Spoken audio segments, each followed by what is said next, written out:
الشيطان الرجيم. بسم الله الرحمن الرحيم. يا أيها النبي اتق الله ولا تطع الكافرين والمنافقين إن الله كان عليما حكيما. واتبع ما يوحى إليك من ربك إن الله كان بما تعملون خبيرا. وتوكل على الله وكفى بالله وكيلا. صدق الله مولانا العظيم. دا سورة احزاب شروع کو. نو احزاب د حزب جمع ده، او حزب یو ډلې ته وایي، قبیلې ته وایي، او دا چونکې مختلف قومونه چې قریش او بنو قطفان او احابیش ورته وایي، توریان غوندې، دا ټول یو ځای شوي او 12,000 پوځ یې ساز کړی او په مدینه منوره باندې حمله کوله. نو هغه حملې دپاره هغوی رالل. نبي علیه السلام مخکې هغوی ته خندق کنیستی و، د سلمان فارسي په مشوره باندې هلته خندق و. د خندق نه پورې غاړه کافر پوځ ډېره شه او دې غاړه د پیغمبر خوا سره 3,000 پوځ و، دا د 12,000 پوځ په مقابله کې. نو دا واقعه دلته پوره ذکر شوې ده. نو په دې وجه باندې دې صورت ته سوره احزاب نوم کېښودی شو. مدني دی، د هجرت رسول الله نه وروستو نازل شوی دی، ځکه چې دا تقریبا په 4م کال د هجرت باندې دا غزا د احزاب موجوده شوې وه. په 2م باندې بدر و، په 3م باندې احد او په 4م باندې احزاب. او دا مدني دی. نو هغه مسائل بیانوي کوم چې د سوره مدني سورتونو سره تعلق ساتي. هغه دا چې په مدینه کې پیغمبر خدا اسلام راغی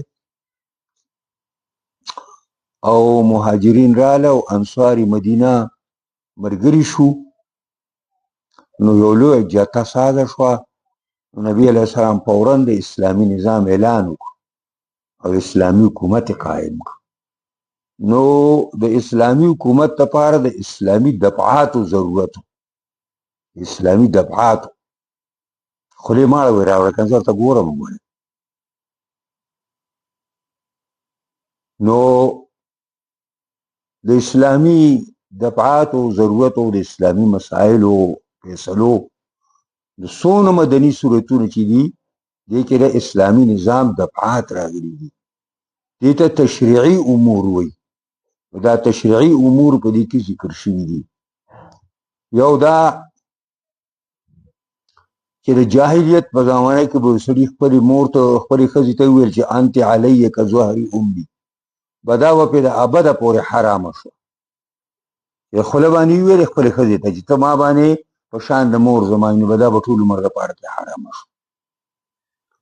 او دویم د جاهلیت په زمانه کې دا مسله وه چې پردی زوی به سړي په زویوالي باندې ونیو، نو خلکو به ورته د هغه زوی ویو چې چا به نیولی، او ټول احکام د زوی به د هغه دپاره د وراثت او دا ټول ثابتېدل، ټول په ټول باندې. نو دا دوه غټې غټې مسلې راغلي. نبی علیه الصلاة والسلام زید نومي یو کس دی، د حارث زوی دی، او دا د صبر جاهلیت دې ته وایي چې د جاهلیت په زمانه کې به خلکو په یو ښار کې وړوکی پټ کړ، نو بل ښار ته به یې وړل، ته به یې خرڅ کړ. نو دې ته صبر جاهلیت وایي. نو دا د صبر جاهلیت نو داسې دی، غلام نه و اصل نه، خو دا یو ښار نه راپټ شوی او بل ښار کې خرڅ شوی. مکه کې خرڅین حکیم ابن حزام د حضرت خدیجه الکبرى د تر زوی دی هغه واغسته د خدیجه الکبرى د پاره او خدیجه الکبرى چې کله د پیغمبر خوا سره نکاح وکړ نو هغه خدیجه الکبرى نبی علیہ السلام ته زید ورکول دا جستاس نبی علیہ السلام آزاد کو او داګه داس چلو چې داګه پلار راغې او ترې راغې او هغه یو ول د زما وراره دی بل زما زوی دی نبی علیہ السلام ډیره خدا زبا زید بمنګ راو غواړو که زید ما څخه پاتې کړي تاسو په زور نه کوي او که تاسو سره زه ته زبې نه منې کوم به زید راو غوښته زید راغی زید ما سره پاتې کېږي پلار او تر سره دی زید ویل چې زه تا سره پاتې کېږم به تر او پلار یې لاړل او نبي علیه السلام ډېر خوشحاله شو زید نه او ازاد یې کړ او بیا یې په زویوالي باندې ونیو بیا ورته محمد دغه راز زید ابن محمد خلق ویل او تاسو ما ویل جاهلیت په زمانه کې به دا زوی د سم زوی په شان حسابېده په هر مسله کې په وراثت کې او په حرمت کې او په هر مسله کې دا به مسائل بس تاسو مخې له دا راځي دغه تشریعي احکام ذکر شوي آیاتونه دې درې اویا آیاتونه باندې دا مشتمل دی بسم الله الرحمن الرحیم یا ایها النبی اے پیغمبرا اتق الله خدای نه ویریږه ولا تطع الكافرین ممنا خبرې د کافرانو والمنافقین او د منافقانو ان الله کان علیما حکیما یقینا دی الله پویا حکمت والا واتبع ما یوحى الیک تابع شه د هغې چې تا ته وحی کیږي من ربک د جانب د پروردګار ستا ان الله کان بما تعملون خبیر یقینا دی الله پاګی چې تاسو کوي خبردار وتوکل علی الله ځان اوس پار په الله باندې وکفا بالله وکیلا کافی دی الله کار سازونکې دا دې ترجمه دا د احد د غزا نه وروستو ابو سفیان زوی د حرب او عکرمه زوی د ابو جهل او یو دریم ورته بل رئیس تاوی دا مدینې ته رالل او د عبدالله ابن ابی ابن سلول میلمانه شو او نبی علیہ السلام له امن ورکړ موږ د خبرو لپاره راغلي نو خبرې دا وکړي چې ابو سفیان ورته وویل چې یو موږ ته دا خبره کوو چې ته به زموږ د خدایانو نه قلار شي د لات او منات او د عزا سپکه به نه وي چې دا څه نشي کولی او دا به را سره مني چې دا خیر هم رسولی شي او شر هم رسولی دا او منافقانو ویل عبدالله ابن ابي سلول چې دا میلمانه دي خبره خو ګورې راي کوي بس خپل کار کوي تاسو نور او صرف دا کار باندې کوي زموږ د خدایانو بېعزتي به نه بیانوي او دا به وایي چې دا لات او منات هر څه کولی شي نو جی تاسو دې دا خبره ومنه منافقانو د کفارو مرسته وکړه نو قرآن کریم نازل شو او الله پیغمبر ته ویلي چې یا ایها النبی اے پیغمبره اتق الله دا خو لا منافقان او کافران شریکیږي او که تمام دنیا ستا خلاف شریکه شي خو ستا به یره د الله نه ته به د خدای نه یریږي د بل چا نه به نه یریږي او بیا داسې ویل چې یا محمدو لکه څنګه چې عیسی علیه السلام ته یا موسی علیه السلام ته الله خطاب کوي نو نوم یې علي د پیغمبر خدا صلی الله علیه وسلم نوم نه علي دا تعظیم دی د شان د پیغمبر د ده په پیغمبرۍ کې ډېر لویه مرتبه ده د مرتبې ته په پیغمبرۍ کې څوک نه رسي یا ایها النبي اے پیغمبره صلی الله علیه وسلم اتق الله خدای نه ویریږه. نو دا پیغمبر خدا صلی الله علیه وسلم اتقاو تمام دنیا نه زیات یریدونکی د الله نه او نو څنګه ورته دا وایي نو معنا دا ده دم علی تقواه همیشه شه په تقوا باندې ته خو یریږي زمانه او خالص زمانه یریږي خدا عمل خپل جاری وساته چې ته به زمانه بس یریږي دا معنا ده او د مخلوق نه باندې یریږي. ابو سفیان راغلی دی او عبد الله ابن ابي بن سلول منافق ور سره ملاو شوی دی او تا ته دواړه دا لمس کوي او تا ته اهمې خبرې د دین هغه پتا باندې پرې ښودل غواړي دینه مه یریږه. او ولا تطع الکافرین د کافرانو مه منه ابو سفیان ډلې والمنافقین او د منافقانو منه د عبد الله ابن ابي بن سلول او هغه د مرګرو دا خبرې مه منه. ان الله کان علیما یقینا الله پوهه دی الله ته پته ده او په هر څه باندې په ما کانو په ما یکونو په هر څه باندې هغه پوهه دی او حکیم دی د الله په هر کار کې حکمتونه دي.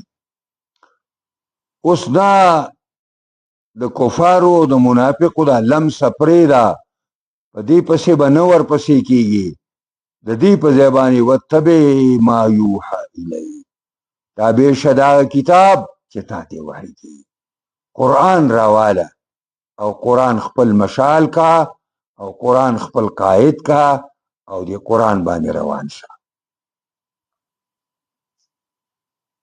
هغه چې تا ته وحی کېږي ستا د پروردګار طرف نه چې هغه قرآن مجید دی. ان الله کان بما تعملون خبیر یقینا الله دې په هغه باندې چې تاسو کوي خبردار. دا الله رب العزت علم نه هیڅ شی پناه نه دی. تاسو چې کوم لوی اعمال کوي او کوواړه کوي او نیکۍ کوي او بدۍ کوي ټول باندې الله تعالی پوهه دی. او اوس دا چې دا ټوله دنیا به زما مخالف شي او دا ټوله دنیا به زما خلاف ودرېږي نو بیا به سړی څه کوي نو وتوکل علی الله ځان وسپاره په الله باندې. توکل دا صوفیا حضرات ترجمه کوي خلع الاسباب اسباب وران کا اسباب وغورځوه دې ته وایي توکل. لیکن اهل سنت والجماعت او متکلمین علما دا وایي چې نه توکل دې ته وایي چې اسباب استعمال کا او اعتماد په الله کا ځکه دا اسباب هم الله پیدا کړي دي مسبب الاسباب الله دی. دا اسباب به معطل کې نه اسباب به استعمال کی ته اوږې ډوړۍ به وخورې مړۍ به دی الله بیماری ګولۍ به وخورې روغۍ به دی الله او ګولۍ به خورې دم به په ځان اچې او وږې ډوړۍ به خورې هسې پوچه نه مړېږي ډوړۍ به خورې او الله به دی مړی. وتوکل علی الله په الله باندې توکل وکئ او په الله باندې ځان وسپارئ. او دا هغې ولې درته دا ویم چې په الله باندې ځان وسپاره وکفا بالله وکیلا کافي دی الله کار سازوونکی. د کارونو ساز الله کوي د بل چا په لاس کې څه نشته کم کار چې سازوي دا الله تعالی کوي. دا دې آیاتونو ترجمه وه او یو دریو خبرو ته په دې آیاتونو دریو کې اشاره ده. یو وجوب تقوى الله بفعل المامور به وترك المنهي عنه. یو په دې آیاتونو کې دا راغله چې یره د الله نه لازمه ده په کولو د هغه کارونو چې الله په حکم کړی مونځ کوه روژه نیسه زکات ورکوه حج کوه او وترک المنهي عنه کوم شی نه چې منع کړی دا دې نه منع شه.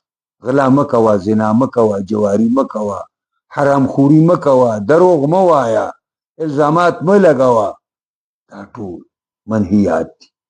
نو تقوا اصل کې دې ته نه وایي چې تا ته سپی راګیسي او پکې په خلکو د خلکو غیبتونه کوي او دلته تسبیح اړې ولته خلکو ته کنځلې کې دغه تقوا نه ده، دا خلکو ځان له تقوا نه خیساس کړي. تسبیح د تقوا نښه نه ده او نه غټ پټ کې د تقوا نښه ده. تقوا په حقیقت کې د الله نه پر زړه کې یری ته ویلې کېږي چې د الله نه سړی پر خپل زړه کې دننه ویری. بس د پټ کې خلاف نه ونه تسبیح ما سره هم تسبیح شته دی،